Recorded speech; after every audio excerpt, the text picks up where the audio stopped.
우리 옆에 있는 분들하고 인사 좀 나눌까요? 반갑습니다. 한 주 동안 안녕하셨습니까? 예배 오신 여러분들에게 하나님의 특별한 은혜가 있기를 주의 이름으로 축복하고 환영합니다. 기독교는 탄생부터 박해를 받았습니다. 우리가 사도행전에 보면 교회가 탄생하고 나서 교회 안에 7명의 집사를 세웠는데 그 중에 한 사람 스데반이 돌에 맞아 죽지요. 예수 믿는 것 때문에, 복음 때문에 돌에 맞아 죽고 교회는 많은 박해가 생겨서 뿔뿔이 흩어지게 됩니다. 복음이 로마에까지 증거되었지만 로마에서도 또 기독교는 박해를 받았습니다. 왜냐하면 기독교가 가지고 있는 신앙은 유일신 사상, 유일신 신앙입니다. 신은 오직 한 분, 하나님밖에 없고 다른 모든 것은 우상이다. 그런데 이 로마의 종교는 다신론이었습니다. 신은 많다. 신은 많다. 그리고 황제도 신이다. 그런데 그 로마가 가지고 있는 종교관과 기독교의 신앙이 너무나 다르기 때문에 결국은 박해를 받아서 많은 사람들이 이제 카타콤에서 여러모로 순교를 당하기도 합니다. 그래서 여러분들이 터키 여행을 가면 갑바도기아라고 하는 곳인데 거기 가보면 동굴집들이 많이 있습니다. 이렇게 파면 집이 되거든요. 그 갑바도기아에 초대교회 성도들이 많이 그곳에 숨어 들어가서 어떤 사람은 태어나서 죽을 때까지 제대로 햇볕도 보지 못하고 살다가 예수 믿고 죽었던 사람들이 많이 있습니다. 이처럼 박해 속에서 그리스도인들이 자기의 신분을 드러내지 못하고 서로가 그리스도인인 것을 이렇게 표현하는 그런 상징들이 있었습니다. 그 중에 하나가 물고기입니다.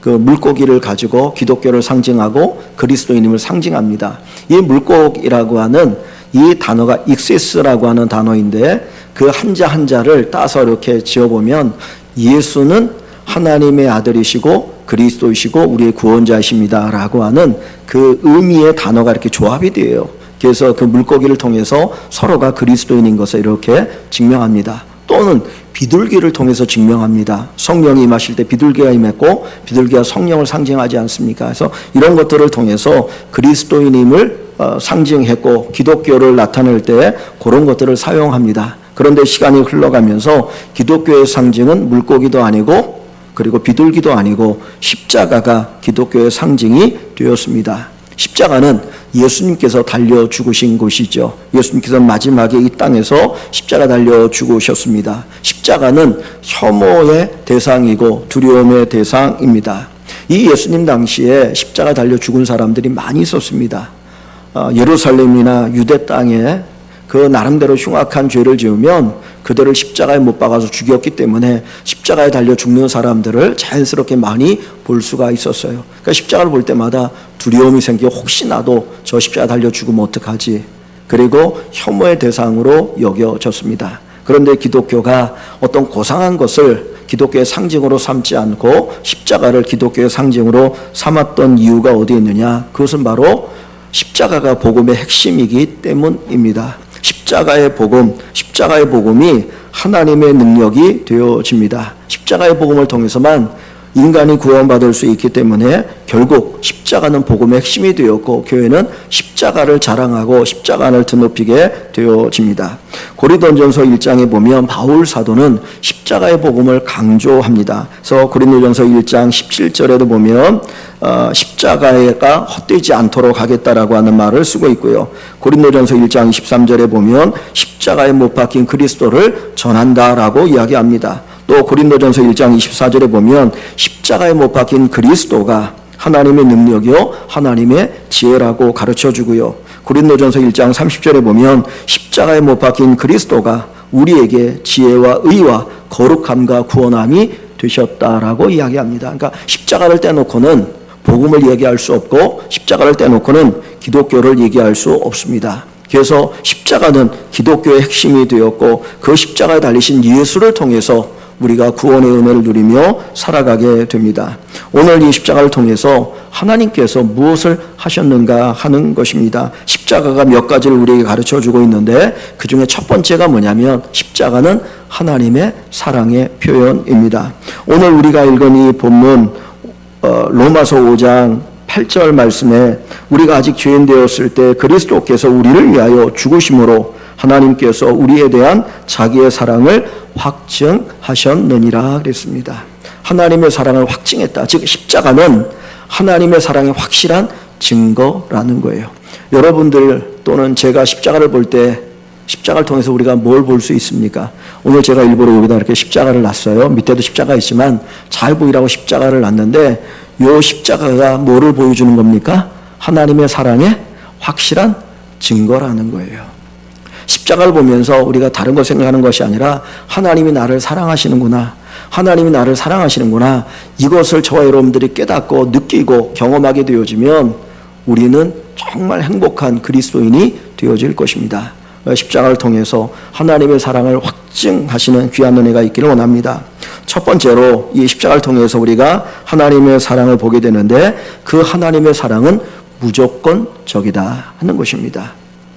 하나님의 사랑은 무조건적이라는 겁니다. 다시 오늘 우리가 읽은 본문 5장 8절 한번 읽어볼까요? 5장 8절 우리가 아직 죄인 되었을 때 그리스도께서 우리를 위하여 죽으심으로 하나님께서 우리에 대한 자기의 사랑을 확증하셨느니라. 아멘. 하나님 우리를 사랑하시는데 언제 우리를 사랑하셨다고요? 우리가 아직 죄인 되었을 때, 우리가 아직 죄인 되었을 때, 우리가 의로운 존재이고 사랑받을 만한 그런 조건을 가지고 있기 때문에 우리를 사랑한 것이 아니고 우리가 죄인 되었을 때, 즉 다시 말하면 사랑받을 만한 자격이 없을 때에 하나님께서 하나님의 아들 예수를 십자가에 못 박아서 우리를 사랑하셨다라고 가르쳐 줍니다. 여러분, 세상의 사랑은 다 조건적입니다. 누군가로부터 사랑을 받으려면 조건을 가지고 있어야 합니다. 아주 나름대로 괜찮은 사람의 사랑을 받으면 그만큼 조건이 필요해요. 오늘날 세상의 사랑이 조건적인데 그걸 잘 보여주는 게 뭡니까? 결혼이죠. 내가 가지고 있는 조건이 어떠냐에 따라서 결혼의 대상도 그 조건에 맞는 사람을 택하거든요. 이게 오늘 우리가 살고 있는 세상의 사랑을 보여주는 것입니다. 그런데 하나님의 사랑은 조건과 관계없어요. 자격과 관계없어요. 하나님은 조건과 관계없이 우리를 사랑하십니다. 그래서 로마서 5장 6절 말씀에 보면 이렇게 우리를 이야기합니다. 우리가 아직 연약할 때에, 우리가 아직 연약할 때, 또 로마서 5장 8절에는 우리가 아직 죄인 되었을 때에, 로마서 5장 10절에는 곧 우리가 하나님과 원수 되었을 때에 점점 하나님의 사랑을 받을 자격이 없는 그 모습으로 이야기하지 않습니까? 그럼에도 불구하고 하나님 우리를 어떻게 하셨다는 거예요? 사랑하셨다라는 거예요. 우리를 향한 하나님의 사랑은 자격과 관계없어요. 조건과 관계없어요. 그냥 우리를 무조건적으로 사랑하셨습니다. 그래서 하나님이 이 세상이 창조되기 전에 하나님 우리를 택하셨고 하나님 우리를 예정하셨고 우리를 부르셔서 하나님의 사랑을 받도록 하게 하여 주신 것입니다. 오늘 우리의 마음속에 다시 한번 생각하기를 원하는 것은 하나님의 사랑은 조건적이다, 무조건적이다? 무조건적이다. 하나님은 무조건 저를 사랑하신다. 무조건적으로 나를 사랑하신다라고 우리가 믿기를 소망합니다. 그런데 우리는 그런 생각을 가지고 살아요. 하나님의 사랑은 무조건적이라고 하면서도 그래도 내가 다른 사람들보다 믿음이 조금 더 있으니까 나를 사랑하시는 거야. 내가 다른 사람들보다 조금 더 열심히 봉사하고 헌신하기 때문에 하나님이 나를 사랑하시는 거야. 그러면서 내가 그래도 다른 사람보다 가치가 있어. 가치가 있기 때문에 나를 사랑해 라고 스스로 생각하려고 합니다. 그래서 하나님이 나를 사랑하시는 거야. 이 생각을 가지고 살고 싶어하는 것이 우리 인간의 마음이에요. 이 마음을 집요하게 파고드는 게 뭐냐면 예수님 당시에도 있었던 율법주의예요. 율법주의. 할례를 받아야, 율법을 지켜야, 네가 선한 일을 해야 하나님의 사랑을 받고 구원을 얻는 거야. 요거 가르치거든요. 그런데 우리가 깊이 생각이 될 거냐면 나는 사랑받을 자격이 없는데 무조건적으로 하나님이 나를 어떻게 하셨다고요? 사랑해 주셨다. 그냥 하나님의 사랑은 무조건적이야. 나를 이렇게 사랑해 주셨어. 이 확신, 이 하나님의 사랑에 대한 확신을 가지고 하나님의 사랑을 누리는 저와 여러분 되시기를 주님의 이름으로 간절히 축원합니다. 두 번째로 십자가에 나타난 하나님의 사랑은 하나님 자신을 주시는, 다른 말로 하면 하나님의 아들을 우리에게 주시는 사랑입니다. 오늘 우리가 아까 읽었던 로마서 5장 8절에도 우리가 아직 죄인 되었을 때 그리스도께서, 그리스도는 누구입니까? 하나님의 아들 예수 그리스도죠. 하나님의 아들 예수 그리스도께서 우리를 위하여 죽으심으로 그랬어요. 그런데 요한복음 3장 16절, 저희들이 너무나 잘 아는 말씀입니다. 한번 같이 읽어봅니다. 하나님이 세상을 이처럼 사랑하사 독생자를 주셨으니. 아멘. 하나님이 세상을 이처럼 사랑하사 누구를 주셨어요? 독생자를 주셨어요. 둘도 없는 아들, 그 하나밖에 없는 아들 예수 그리스도를 우리에게 주셨는데 어떻게 주셨다고 했습니까? 아까 읽었던 로마서 5장 8절에는 그리스도께서 죽으심으로, 죽으심으로.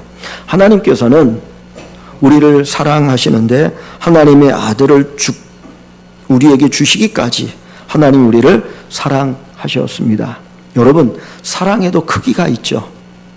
사랑에도 깊이가 있죠. 사랑에도 넓이가 있죠. 사랑에도 길이가 있거든요. 그래서 에베소서에 보면 바울 사도는 우리가 하나님의 사랑의 깊이와 넓이와 높이와 길이를 알기를 원한다라고 기도를 합니다.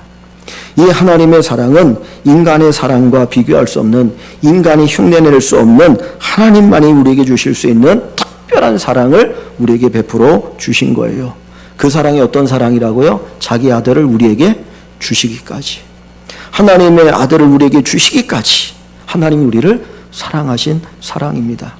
사랑이라고 하는 것은 뭔가를 포기하는 것입니다. 내가 누군가를 사랑한다는 것은 그 사람을 위해서 어느 순간에는 뭔가를 포기하는 게 사랑이에요. 내가 뭔가를 포기하지 않으면 그 사람을 진심으로 사랑할 수 없다는 것이죠. 제가 저희 집사람과 결혼하기 위해서 이 땅에 있는 모든 여자를 다 포기했습니다. 그죠? 여기 계신 분들 마찬가지 아닙니까? 내가 내 남편을 사랑하고 그 사람과 결혼하기 위해서 수많은 모든 남자를 다 포기한 거잖아요. 포기 못하면 그게 뭐예요? 그게 나한테 나쁜 거잖아요. 그죠? 내가 그 사람을 사랑하는 것만큼 포기하는 게 많아요. 하나님께서 우리를 얼마나 깊이 사랑했느냐, 그건 뭘로 알 수 있어요? 하나님의 아들을 이 땅에 보내셔서 십자가 달려 죽게 하신 것을 보면 하나님이 우리를 얼마나 사랑했는지, 다른 말로 하면 하나님이 우리를 얼마나 가치 있게 여기는지를 알 수가 있다는 거예요. 하나님께서 예수님을 이 땅에 보내실 때 그냥 보내신 것이 아니죠. 그 예수님이 이 땅에 오실 때 어떤 모습으로 왔습니까? 너무너무 가난해서 태어날 때 있을 곳이 없어서 마구간에서 태어나셨죠. 예수님은 이스라엘 땅의 가장 가난한 동네인 나사렛에서 태어나셨어요. 아버지가 목수였는데 아버지가 얼마 되지 않아서 세상을 떠나서 자기 동생들을 건사해야 되는 경제적인 어려움을 주님이 겪으셨어요. 예수님이 공생의 사역을 하실 때에 많은 기적을 일으키셨고 하나님 나라의 복음을 전했지만 종교 지도자들은 예수님을 죽이려고 합니다. 배척합니다. 그리고 마지막에는 가장 극한 형벌인 십자가에서 자기의 몸을 찢고 피 흘리심으로 죽으셨어요. 그렇게 하나님께서 그 아들 예수를 우리에게 보내주셨다는 겁니다. 그러니까 그 십자가 예수, 십자가 달려 죽으신 예수님을 보면 하나님 우리를 얼마나 사랑하시는지를 알 수가 있다는 거예요. 여러분, 누군가를 특별히 사랑하면 그 사람을 위해서 나의 모든 걸 쏟아보고 싶어 해요. 정말 나의 가장 귀하고 소중한 것을 주고 싶은 마음이 사랑의 마음입니다. 하나님께서 저와 여러분들을 사랑하셔서 하나님의 아들을 예수 그리스도를 십자가에 못 박아 죽게 하셨다라고 하는 이 사실을 통해서 내가 하나님 앞에 큰 사랑을 받았구나. 이 세상에서 찾을 수 없는, 이 세상에서는 볼 수 없는 어마어마한 하나님의 사랑을 받았다라고 하는 것을 여러분들이 기억하시고 감기억하시는 은혜가 있기를 주의 이름으로 간절히 축원합니다. 여러분, 왜 하나님께서는 그 아들 예수를 십자가에 못 박으셨을까요? 꼭 그렇게 사랑해야 했을까요? 그렇게 우리를 사랑하지 않고는 우리의 문제, 우리가 해결받아야 할 문제가 해결될 수 없기 때문이에요. 즉 다시 말하면 하나님이 그렇게 사랑하셔야 하나님께서 우리를 사랑하심으로 이루기를 원하시는 어떤 효과가 나타나게 된다는 거예요. 제철소에 가면 쇠를 녹입니다. 쇠를 녹이려면 그 쇠의 불의 온도가 어느 정도 올라가야 쇠를 녹여서 쇠물이 돼요.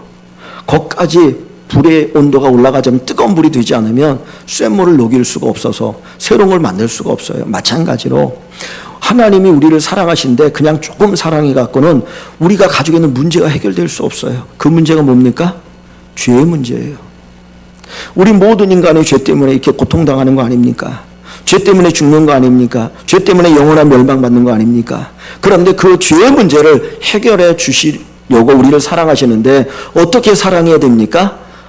예수님이, 하나님이 십자가에 못 박혀 죽어야만 우리의 죄 문제가 해결되기 때문에 하나님께서 그 아들을 십자가에 수많은 사람의 조롱받으면서 거기에 죽게 내버려 두신 거예요.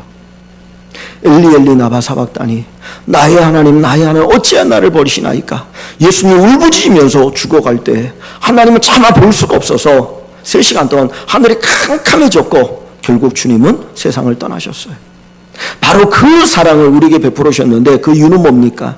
단 한 가지, 우리의 죄의 문제를 해결하기 위함이에요. 여러분의 죄를 위해서 누가 죽을 수 있겠습니까? 여러분의 죄의 문제를 누가 해결해 줄 수 있겠습니까? 우리의 문제, 죄의 문제를 해결해 줄 수 있는 것은 이 땅에 아무도 없어요. 오직 하나님만이, 그것도 예수 그리스도가 처참한 십자가에 못 박아 죽어야만, 그렇게 하나님이 우리를 사랑해 주셔야만 죄의 문제가 해결될 수 있고 우리가 구원받을 수 있고 하나님의 은혜를 누리며 살 수 있기 때문에 주님께서 그렇게 우리를 사랑하신 것입니다. 그래서 우리가 이 십자가의 사랑, 이 십자가를 타는 사랑을 통해서 하나님이 나를 이렇게 사랑하시는구나, 그리고 나의 문제를 주님이 해결해 주셨구나, 이 놀라운 이 사랑의 은혜를 여러분들이 깊이 체험하는 귀한 축복이 있기를 주의 이름으로 축원합니다. 세 번째로, 하나님의 십자가의 사랑은 어떤 사랑입니까? 무조건적으로 자격 없는 우리를 사랑하신 사랑이죠. 두 번째는 자기 아들을 십자가에 못 박기까지 우리를 사랑하신 사랑입니다. 세 번째는 그 사랑이 영원하다는 거예요. 그 사랑이 영원하다는 겁니다.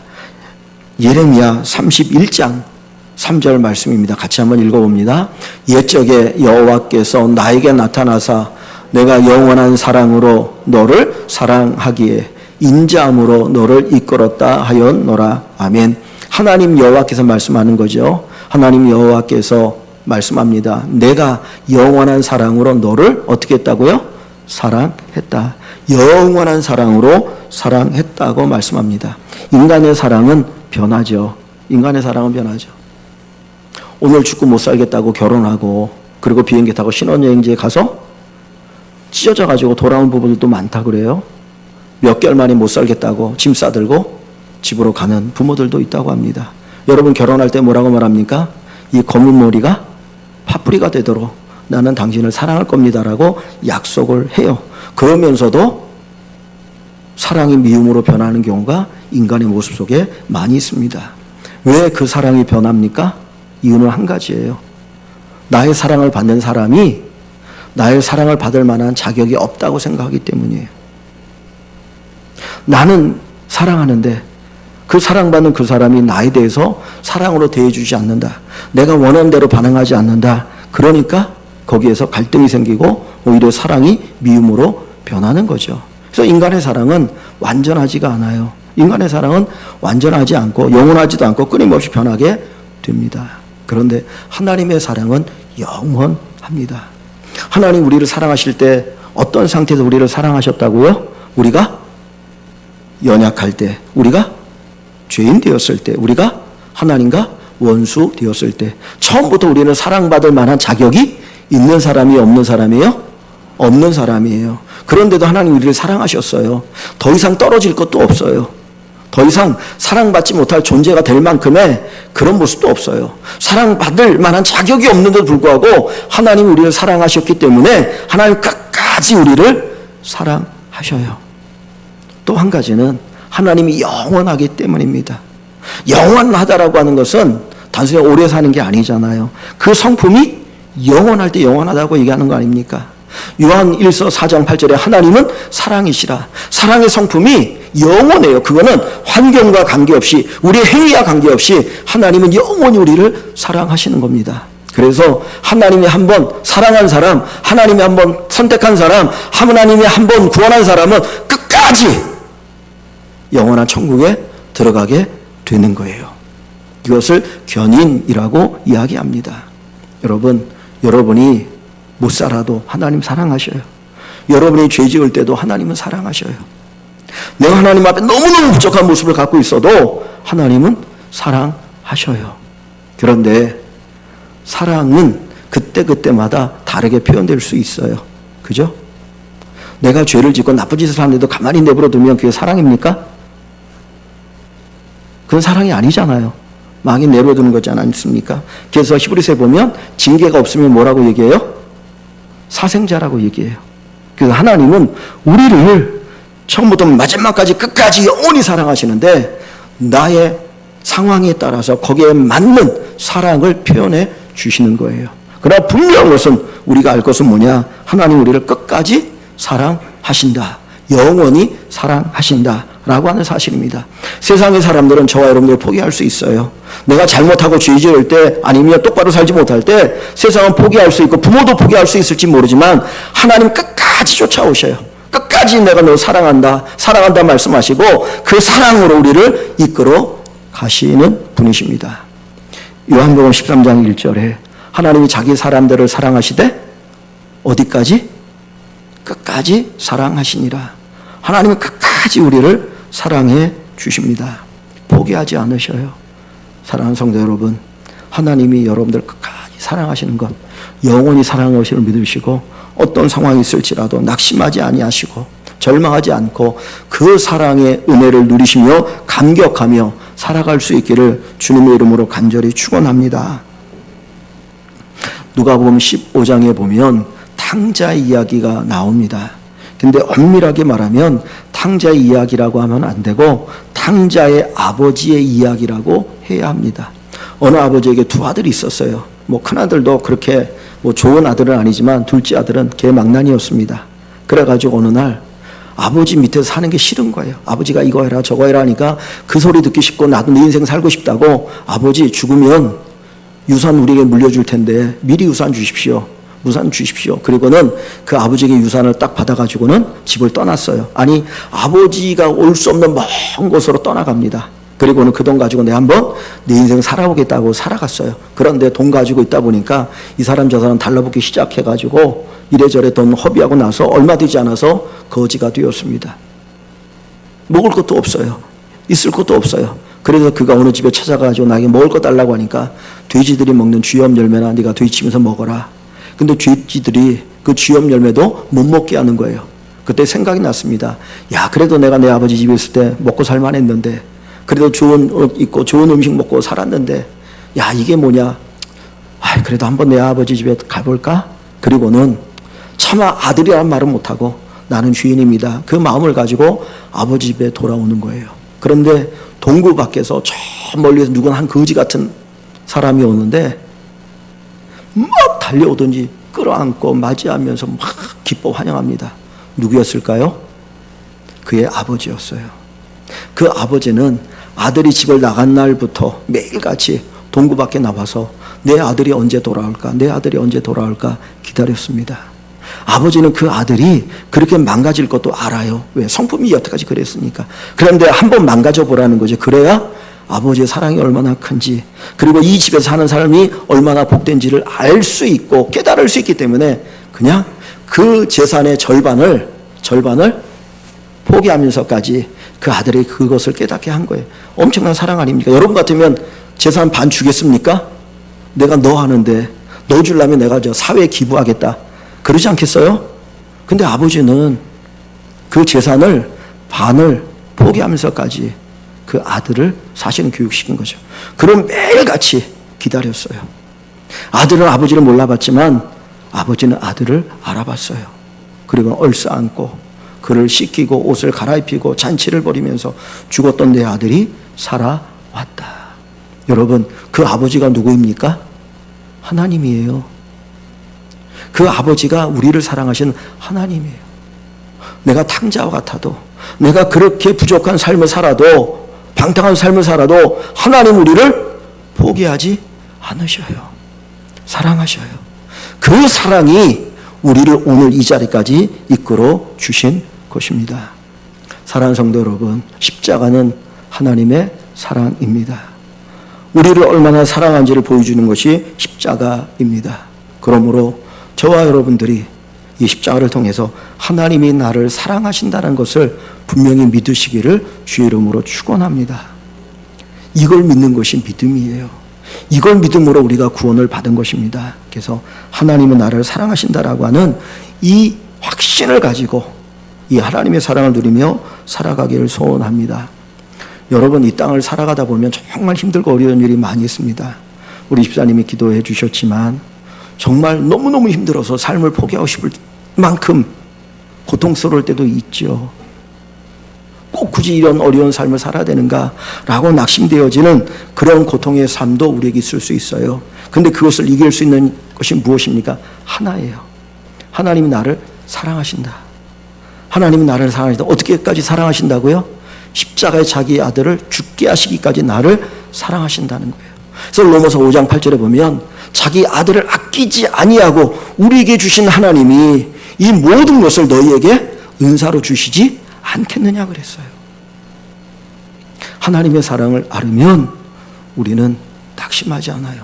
포기하지 않아요. 힘을 얻을 수 있어요. 하나님 나를 사랑하셔. 지금 이 순간도 나름대로 나의 연단의 시간일 거야. 나에게 유익하니까 하나님이 이 연단의 시간을 주실 거야. 그리고 오히려 용기를 내서 살아갈 수 있다는 거예요. 여러분, 구약의 요셉을 알지 않습니까? 그가 애굽의 노예로 팔려가요. 형들의 미움 때문에 애굽의 노예로 팔려갑니다. 그런데 그는 자포자기하지 않았어요. 나름대로 열심히 그가 종으로 일했습니다. 그래서 보디발이라고 하는 그 애굽의 왕의 경호대장 보디발의 집에서 노예로 있으면서 얼마나 열심히 일했던지 다른 모든 종을 제치고 그 집안의 모든 일을 감당하는 총무가 되었어요. 대단하지 않습니까? 그런데 어느 날 그 요셉이 멋있고 성실하니까 보디발의 아내가 요셉을 유혹합니다. 나 한 번만 동침하자. 그러면 내가 너에게 자유를 줄 수 있어. 너 자유인이 될 수 있어. 그러나 이 요셉은 포기하죠. 아니요, 안 됩니다. 저는 하나님 앞에 죄 지을 수 없습니다. 그리고 내가 어떻게 주인에게 죄를 지을 수 있겠느냐. 그리고는 옷을 벗고 도망쳐요. 근데 오히려 그것이 누명이 되어서 저놈이 나를 겁탈하려고 했다고 누명을 씌워서 옥에 가두지 않습니까? 그러면 우리 같으면 어떻게 해야 돼요? 야, 하나님에 대한 원망이지 않습니까? 하나님, 도대체 이게 뭡니까? 내가 애굽의 노예로 팔려와서 성실하게 살았는데 왜 내가 누명을 싸고 옥에 갇혀야 됩니까? 원망하고 불평해야 되는 거 아닙니까? 근데 요셉은 그러지 않았어요. 그 감옥에서도 성실했어요.